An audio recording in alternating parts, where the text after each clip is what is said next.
in all my years of experience with both making films and watching films and studying the way the industry works, I thought of this concept, and I just am very excited to share that. See, the point is, we make about 150 films a year in each language. And the general belief is that more than 90% of them fail.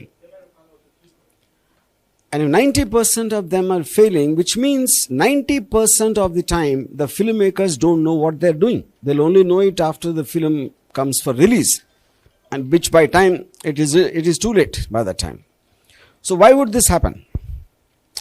This would happen because the decision of the creative aspects of the film are being made by a few people sitting, who out of arrogance or out of overconfidence or out of various other factors, they make the creative call, And in the process of that, now when you have these, contests, for example, a few film people will give some kind of expert thing, like this guy has this many marks and that many marks. I'm talking about various contests like Indian Idol or Star Hunt and things like that, But the important question here is, what makes a film a hit, or what makes an actor or a director or someone work? It's in one context, it is, if I am created to have introduced many people, both in actors and technicians, but all of them didn't work.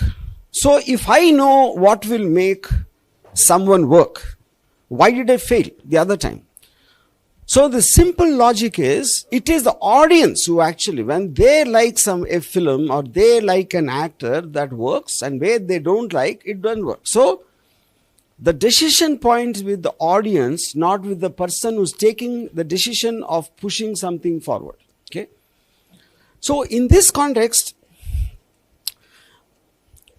for example, my latest film, Tillu Square, which is a blockbuster hit, and the actor, Sidhu, he was in one of my films, Ice Cream 2, or one of 6 people. I didn't even register him. I didn't even realize he was there. And today he is such a big star after this. So which basically means I don't know. I don't know talent when I see it. Similarly, I never thought Hrithik Roshan was going to be a big star. Okay. Because at the time we felt he had eyes which are very light and this and that, And then, of course, whole industry were proved wrong of how big a megastar he became. So in the context of all these various examples, so if we are making a film for the audience, and the audience are the last people to see it by the time it's too late. So if the audience seem to know better than us about what works and who works in a film, I thought of a way, how do we involve the audience in the making part of the film? The creative process, if it is actually involved by the audience and they make all the creative decisions, is the fundamental concept of your film. So I'll just briefly explain the process. Like when normally what happens when we choose somebody, it will always be in the context of the director likes somebody, maybe sometime the producer, maybe he's some star's son, or these are the various aspects of decision making process of casting, for example. Okay. Now in your film, what we're intending to do is we ask for submission of photos of a brief description of a role or a storyline, and in what way that can be sent, which will be on rgvden.com website. And once all of them are submitted no matter the number, maybe around 40 to 50 are shortlisted by RGVDen, and they are put out for voting, and depending upon the likes, the maximum who gets it will be shortlisted. Now, maybe we choose around 20 or something like that. And then, yes, for some reason, people like them the most of all the people listed. But now, can they act? We don't know that. It is not just about film, is not about just looking good. It's also about performance. So in that, what we'll be doing, these, out of the shortlisted, some are asked to send a audition video of a certain length of 30 seconds or something like that. Again, they are put out to vote, and then the people who get the best likes in that will be shortlisted, and then we make a kind of a series where we are testing out and letting the audience decide every time in terms of their performance and whatever. I will be acting as a kind of a curator. I won't be making the decision. So I will be giving them difficult tasks. So I will probably ask a question like, do you want to be an actor or a star? So what is the difference in your opinion? Do you want to be famous, or do you want to make crores of rupees, or do you have a passion for acting? Or I might give them tasks, something like, if you just got a call that your mother is not well, how will you react to that?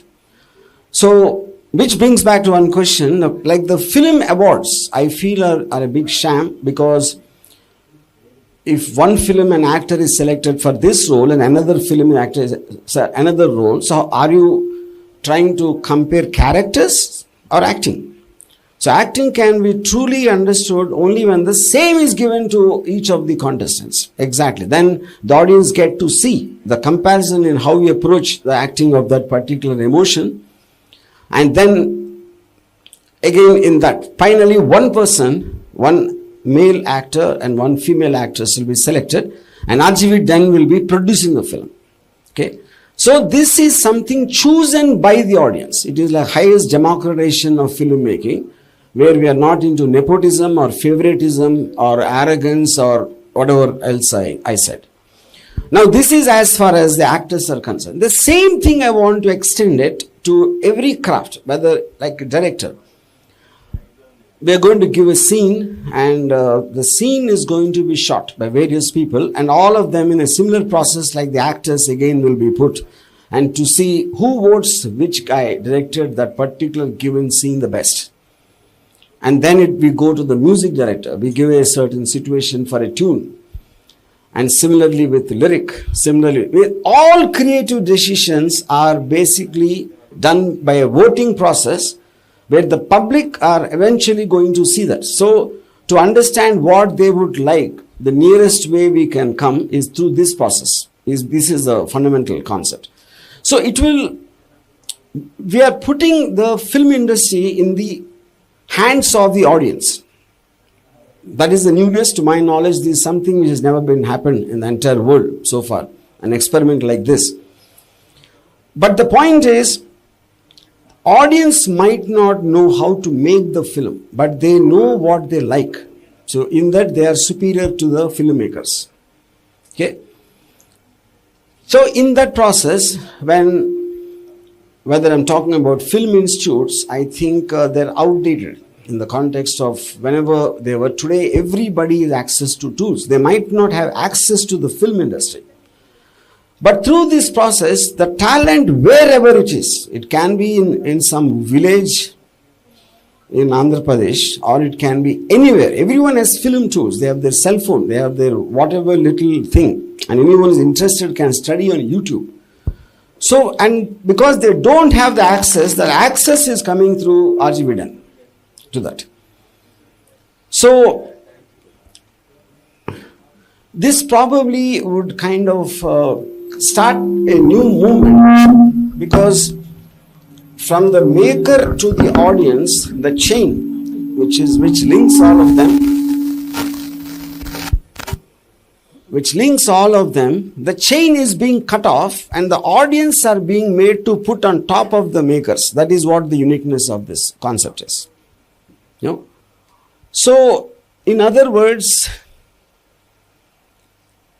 the success rate technically, logically will be higher because they are not now coming to watch someone who someone else decided. They are coming to watch who they decided on. If it's like a government, you are voting, and who comes to power is because of the number of people who voted, the maximum number of people. So who the maximum number of people want to see is the guy who's going to be the star. The number of people who like the director, he will be the director. Same thing with lyrics, music and everything. It's in this, the fundamental, what I want to understand, what I want to explain, the concept of your film. Now, I would like you to ask me some questions. Sir ఇది talent show తరహాలోనే ఉంది. మనం చాలా చూస్తూ ఉంటాం సినిమాలో, టీవీలో చూస్తూ ఉంటాం, ఎంటీవీలో కానీ చాలా టీవీలో ఒక టాలెంట్ షోలో బేస్ చేసుకుని అతని టాలెంట్ని బట్టి అతను విన్నర్గా చేస్తూ ఉంటారు. మీరు దీనికి లైక్ పాలిటిక్స్ లో మెజారిటీ వర్గం ఎవరైతే సపోర్ట్ చేస్తారో దాన్ని మీరు అప్లై చేసినట్టుగా కనిపిస్తుంది. సో దీని వెనక ఇక్కడ డిఫరెన్స్ ఏంటంటే అండి, ఇప్పుడు సపోజ్ ఒక స్టార్ హంట్ ఉందనుకోండి, టాలెంట్ హంట్, వాళ్ళు ఏం చేస్తారు, ఒక ఇండస్ట్రీలో ఫరా ఖాను ఏదో కొంతమంది బిగ్ టెక్నీషియన్స్ అలాంటి వాళ్ళని పిలుస్తారు, వాళ్ళు ఓట్ చేస్తున్నారు, వాళ్ళు ఫిల్మ్ ఇండస్ట్రీ వాళ్ళే. యూనో, ఇంకోటి ఏంటంటే దాంట్లో గెలిచిన వాళ్ళు ఏమయ్యారో తెలియదు మనకి, వాళ్ళు డిసప్పాయింట్ అయిపోతారు. యూనో, సో మీరు అది చేసే అప్పుడేంటి, ఇక్కడ నేను ఆర్జీబీ డన్లో we're committing whoever wins eventually we're going to make a film and release within 6 months. That is the final reward. Okay, ఇది ఒకటి.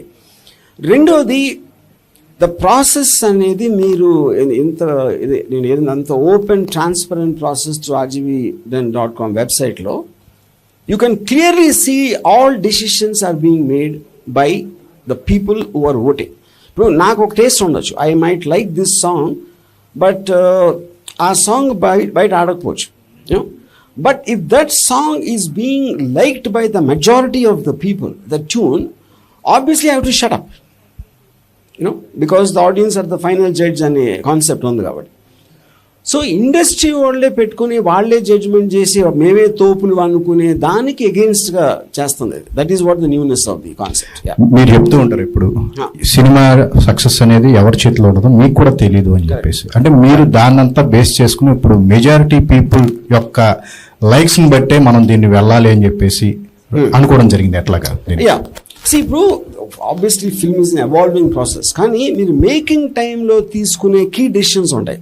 దాని తర్వాత అంతా వచ్చి ఎలా ఉంది అనేది అది ఇంకా తర్వాత, అది వేరే విషయం. అది మేకింగ్ టైంలో ఉన్న డెసిషన్స్లో all the main members of the ఆడియన్స్ని వాళ్ళని దీంట్లో తీసుకోవటానికి అనేది నా మెయిన్ పాయింట్.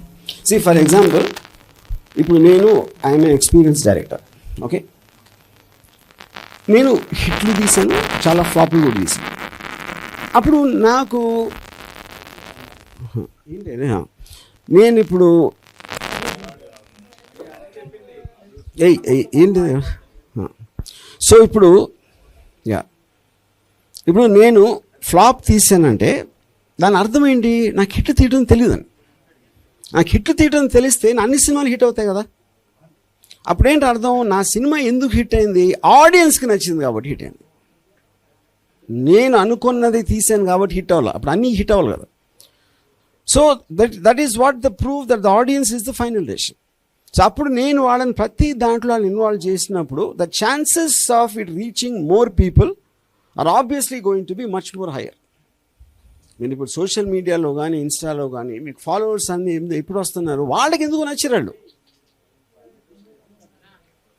వాళ్ళకి ఎందుకో నచ్చారు కాబట్టి అప్పుడు మనం చచ్చినట్టు వాళ్ళ ఆ వ్యూస్ అన్నీ మనం చూసి we have no choice but to accept it. ఆ ప్రాసెస్ ముందు నుంచే చేయాలనేది ఈ కాన్సెప్ట్లో ఉన్న కొత్తదనం. అంటే మీరు అంటూ ఉంటారు ఎక్కువగా నా ఇష్టం వచ్చినట్టు నేను సినిమా తీస్తా, మీరు చూస్తే చూడండి అని. బట్ మీరు కూడా ఇప్పుడు ఒపీనియన్ మార్చుకోవాల్సిన అవసరం వచ్చిందా ఎట్లాగా? 100%. ఇప్పుడు ఈ కాన్సెప్ట్లో ఇప్పుడు నేను అది అన్నదానికి మెయిన్ ఉద్దేశం, ఎవరైనా సరే వాళ్ళు ఇష్టం వచ్చింది తీస్తారు. మీరు ఇప్పుడు మీరు 10 మంది ఉంటే మన 10 మంది టేస్ట్ వేరే ఉంటుంది. మీ 10 మందికి కామన్గా ఎలా తీయగలుగుతాను సినిమా? That's not possible. అప్పుడు మీరు ఎక్సైట్ అయ్యింది మీరు చేస్తారు, which is what everybody does. నేనే కాదు, మొత్తం 150 ఫిల్మ్స్ పర్ ఇయర్లో అందరూ అది చేస్తారు. దాంట్లో 90 ఫెయిల్ అవుతాయి. మనం రివ్యూ వచ్చిన తర్వాత ఆడ నచ్చలేదంట, ఇది నచ్చలేదంట, పాట బాగాలేదంట అని ఎప్పుడు మనం రిలీజ్ అయిపోయి ఉంటాం. ఆ ప్రాసెస్ని రెడ్యూస్ చేయడానికి కాన్సెప్ట్ ఇది. మీరు ఇందాక అన్నారండి టిల్లు స్క్వేర్ అనేది బిగ్గెస్ట్ బ్లాక్ బస్టర్ అని చెప్పేసి మెన్షన్ చేశారు. అంటే ఆడియన్స్ ఆ సీక్వెల్ కోసం ఎదురు చూశారు, కరెక్ట్ పాయింట్ టైంలో తీసి వాళ్ళు సక్సెస్ సాధించింది. అంటే ఫిలిం మేకర్స్ అనేవాళ్ళు ముందు ఈ ట్రెండ్ని మనం గమనించుకుని సినిమా తీయటం అనేది బెటర్.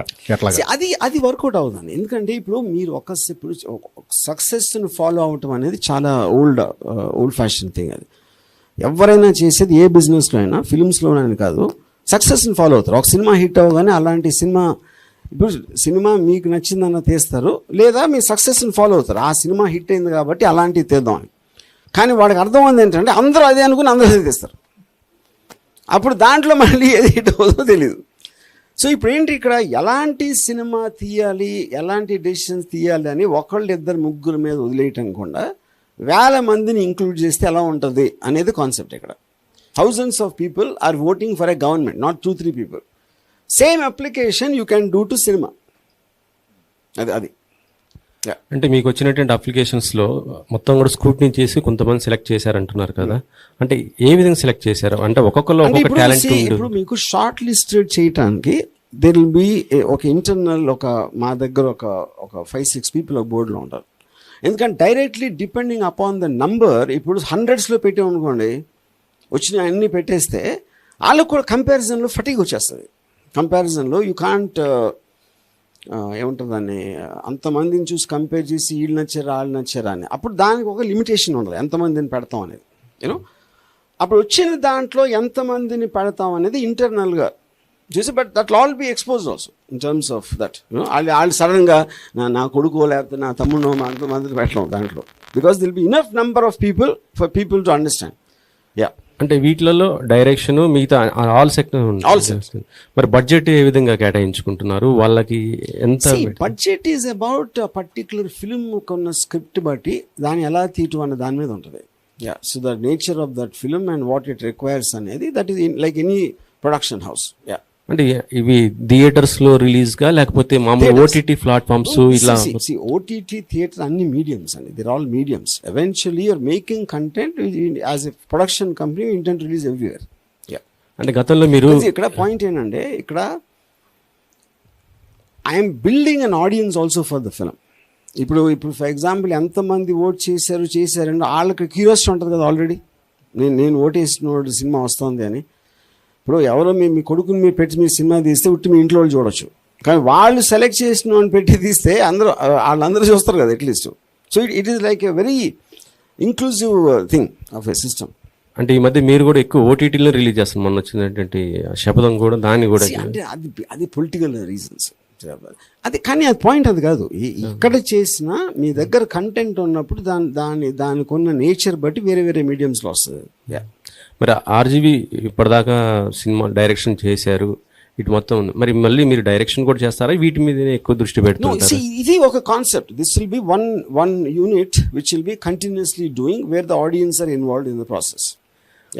ఆర్జీవి ప్రస్తుతం ఇప్పుడు for example if I'm doing అంటే ఒక పర్టికులర్ జానర్ ఆఫ్ ఫిల్మ్ చేస్తుంది అనుకోండి, దాంట్లో ఒక డైరెక్టర్గా నాకు ఒక ఇది ఉంటుంది, ఒక ఇలాంటి కాస్టింగ్ ఉండాలా లేకపోతే ఏదో దానికి ఉన్న నేచర్ బట్టి దాన్ని బట్టి యూనో అవి కూడా సైడ్లో ఉంటాయి.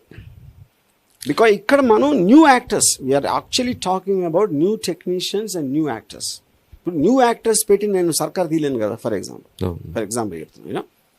So likewise all kinds of films are being made, but your film will be one thing where parallelly constantly work కంటిన్యూస్గా చేస్తూ ఉంటుంది.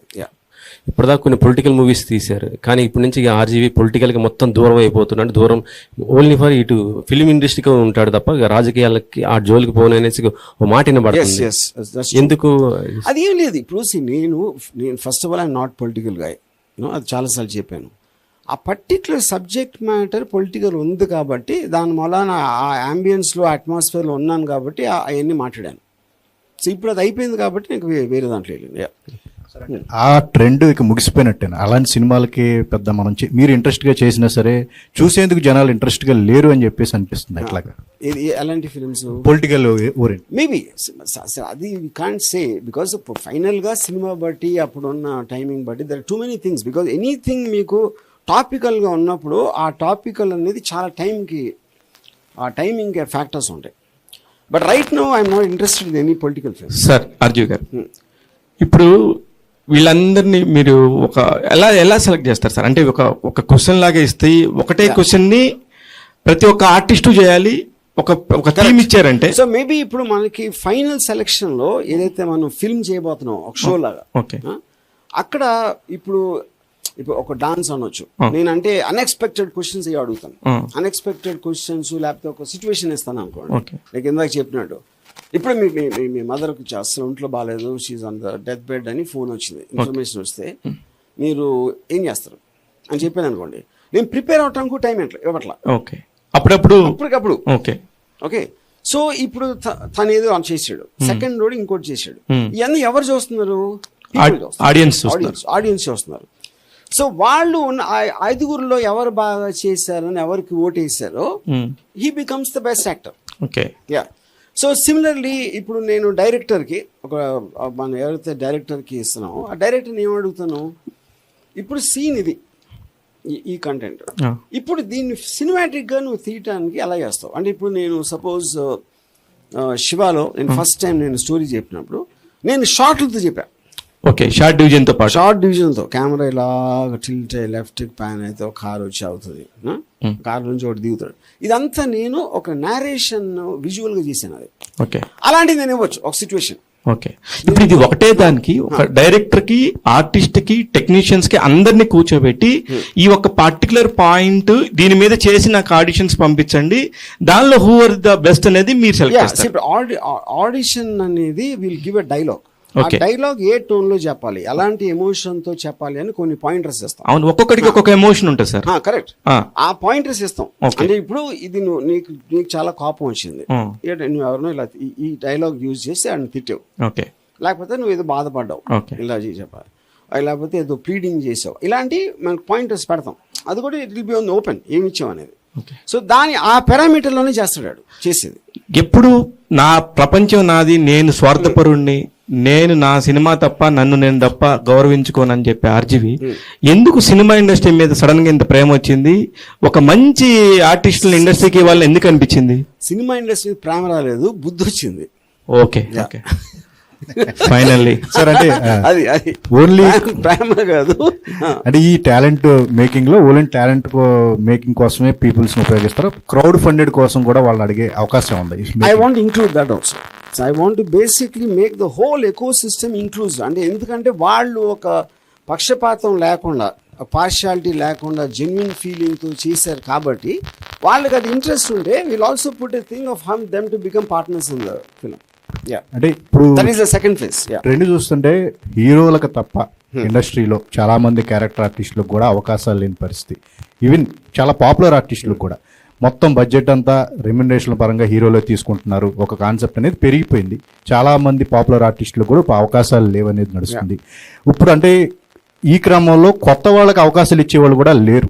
సో వీటన్నిటిని మీరు దృష్టిలో ఉంచుకునే ఈ కాన్సెప్ట్ తీసుకురావడం. ఇక్కడ 2 పాయింట్స్ అండి. ఒకటి, హీరోల రెమ్యునరేషన్స్ అనేది it is just misguided thing. అది అసలు కరెక్ట్ కాదు. అది ఎందుకు కరెక్ట్ కాదంటే, hero remuneration is always depending upon revenue. ఆ పిక్చర్ అమ్మితే అతని ఫేస్ చూడటానికి ఎంతమంది వస్తారు, రికవరీ ఎంత ఉంటుందన్న దాని మీదే రెమ్యునరేషన్ అనేది ఉంటుంది. So that is not correct thing. ఇంకోటి, అవకాశాలు లేవు అంటే నా పాయింట్, ఇప్పుడు ఇన్ని సినిమాలు వారానికి 4-5 వస్తూ ఉంటాయి, చిన్న పెద్ద వాట్ ఎవర్ ఇట్ ఈస్, అందరికీ ఉన్నాయి, అవకాశాలు లేవని కాదు. కాకపోతే ఎవరైతే తీస్తున్నారో వాళ్ళు ఒక 4 కోట్లు 10 కోట్లు వాట్ ఎవర్ మనీ ఖర్చు పెట్టి రిలీజ్ టైంకి రివ్యూల మూలానో, ఆడియన్స్ మూలానో, పబ్లిక్ రివ్యూస్ మూలానో ఇది నచ్చలేదా అది నచ్చలేదా అని, అప్పుడు ఏంటి మీరు 1 year 6 months కష్టపడినా కూడా మీరు లాస్ట్లో వింటున్నారు కదా, యూనో. సో అప్పుడు అది దాన్ని కట్ చేయడానికి నా మెయిన్ పాయింట్. ఎప్పుడైతే నేను వాళ్ళని ఇన్వాల్వ్ చేశానో, ఎవరైతే చూడటానికి వస్తున్నారో వాళ్ళు తెచ్చుకోలేరు కదా.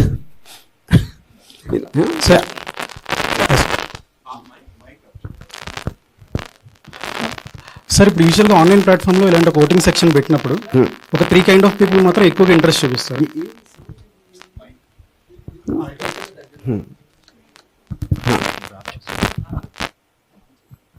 ఒక 3 కైండ్ ఆఫ్ పీపుల్ మాత్రం ఎక్కువగా ఇంట్రెస్ట్ చూపిస్తారు సార్. ఒకటేంటంటే ఫిల్మ్ ఎంతూస్, లేదంటే మీ ఐడియాలజీ నచ్చి ఫాలో అయ్యే మీ ఫ్యాన్స్ కావచ్చు. మూడోది కొంచెం ఎడ్యుకేషన్ ఉన్న వాళ్ళు ఆన్లైన్ ప్లాట్ఫామ్ బాగా యూజ్ చేయాలని చూపిస్తారు. బట్ ఒక సినిమా సక్సెస్ అవడానికి మాసెస్ కాంట్రిబ్యూషన్ కూడా చాలా ఎక్కువ ఉంది కదా సార్. అవును. సో అలాంటి వాళ్ళు ఇలాంటి ప్లాట్ఫామ్కి రీచ్ అవ్వడం చాలా తక్కువ ఉంటుంది కదా. కాదు, ఇప్పుడు ఫస్ట్ ఆఫ్ ఆల్ సక్సెస్ అనే మాట పక్కన పెడదాం. సక్సెస్ అనేది పాయింట్ కాదు ఇక్కడ. సక్సెస్ అనేది ఇప్పుడు దీంట్లో ఎంతమంది ఇన్వాల్వ్ అవుతారో, సినిమా అనేది లక్షల మంది చూస్తారు, ఇది సూపర్ హిట్ ఫిల్మ్, వాళ్ళందరూ చూడటానికి ఈ ప్రాసెస్ ఏదైతే ఇప్పుడు ఫిల్మ్ ఇండస్ట్రీ అవలంబిస్తుందో, 2-3 కలిసి ఆల్ క్రియేటివ్ డెసిషన్, నాకు ఈ నచ్చాడు, ఆ మ్యూజిక్ బాగుంది అనే ప్రాసెస్ని I'm trying to magnified by involving thousands of people in that process. తర్వాత అది లక్షల మందికి వెళ్తుంది దాని తర్వాత. కానీ ఇక్కడ మీకు ఒక ఆనెస్టీ తోటి, ఒక అబ్సల్యూట్లీ కరప్షన్ లేకుండా ఉన్న డిసిషన్స్ రావడానికి ఛాన్స్ ఉంది దీంట్లో. అది నేను చెప్పేది. అయితే సార్ ఇప్పుడు హాలీవుడ్ లో చూసుకుంటే మనకి ఫోకస్ గ్రూప్స్ అనేవి ఉంటాయి. అవును. లైక్ ఒక పార్ట్ ఆఫ్ ఫిల్మ్ తీసేసిన తర్వాత different film and out film audience కూర్చోబెట్టి ర్యాండమ్ గా 100 పీపుల్ అలాగా వాళ్ళ దగ్గర నుంచి ఒపీనియన్స్ తీసుకుని దాని తర్వాత ఫోకస్ గ్రూప్స్ ఎప్పుడు వస్తున్నాయి మీకు? సినిమా అయిపోయాక వస్తుంది. సినిమా అయిపోయాక స్క్రీనింగ్ చూపించి దాని తర్వాత దే విల్ టేక్, అంటే మనకి ప్రోడక్ట్ టెస్టింగ్ లాగా, all products are tested like that. నేనేమంటున్నాను, process of creating itself I'm involving. Like focus groups ఎప్పుడు కూడా మీకు స్క్రీన్, అది టెస్ట్ స్క్రీనింగ్ అంటారు. టెస్ట్ స్క్రీనింగ్లో ఫోకస్ గ్రూప్స్ కొన్ని తీసుకుని వాళ్ళ నుంచి they will try to estimate ఎలాంటి ఆడియన్స్కి నచ్చచ్చు, ఎలాంటి ఎంత రేంజ్ దీనికి రావడానికి ఛాన్స్ ఉంది, ఇలాంటి టెస్ట్ చేయడానికి చేస్తారు, product testing. Here I'm involving them in the manufacturing of the film. అది డిఫరెన్స్. Understand sir. కాకపోతే ఇందాక మీరు అన్నారు కదా సార్, మీరు చేసిన ఐస్ క్రీమ్ 2 సినిమాలో సిద్ధు గారు యాక్ట్ చేసినప్పుడు ఆయన తాలూకా పొటెన్షియాలిటీ మీరు అప్పుడు చూడలేదు. అవును. ఇప్పుడు ఈ ప్లాట్ఫామ్లో ఎవరైతే నిజంగా 2 పొటెన్షియాలిటీ ఉన్న వాళ్ళు ఉన్నారో వాళ్ళని ఆడియన్స్ కూడా చూడలేకపోతే ఏంటి సార్ పరిస్థితి? ఆడియన్స్ కూడా చూడలేకపోతే అంటే కాదు, వాళ్ళే కదా చెప్తుంది.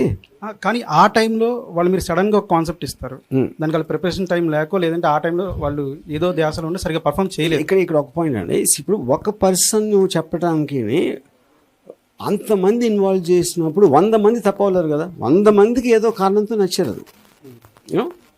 అప్పుడు మెజారిటీ ఆఫ్ ద పీపుల్ అనేది నంబర్స్ ఎక్కువ ఉంటాయి కాబట్టి we have to accept that there is something in that person which people are liking. అది మీరు చెప్పేది. ఇప్పుడు కొన్ని ఎగ్జాంపుల్స్ ఉంటాయి. మీరు ఒక పిక్చర్ చూసారనుకోండి ఒక్కొక్కసారి. ఇప్పుడు ఫర్ ఎగ్జాంపుల్ ప్రియా వారియర్ అని ఒక చిన్న కన్ను కొట్టేసి విపరీతమైన పాపులర్ అయిపోయింది. ఆ మూమెంట్ వర్కౌట్ అయింది అది. దాని తర్వాత మళ్ళీ నాకు అనిపించదు తర్వాత ఏమైందని. సో ఇక్కడేంటి, నేను ఒక ఎలాబరేట్ ప్రాసెస్ చేస్తున్నా. ఫస్ట్ ఉట్టి ఫోటోలో బాగున్నాడా లేదా, డైలాగ్ చెప్పినప్పుడు బాగున్నారా లేదా, దాని తర్వాత యాక్టింగ్, తర్వాత నా క్వశ్చన్స్ రిసీవ్ చేసుకుని ఎలా చెప్తున్నాడు. So it is a long process. Almost మీకు ఫిల్మ్ మేకింగ్ కోర్స్ అనేది దీంట్లో మార్చేస్తున్నాను. యాక్టింగ్ కోర్స్ కూడా దీంట్లోనే వస్తుంది, మేకింగ్ కోర్స్ కూడా దీంట్లో వస్తుంది, రైటింగ్ కోర్స్ కూడా దీంట్లో వస్తుంది. So I'm converting a film institute into this kind of a system. అందుకని లెట్స్ స్కిల్ ఫిల్మ్ ఇన్స్టిట్యూట్స్ అని పెట్టాను.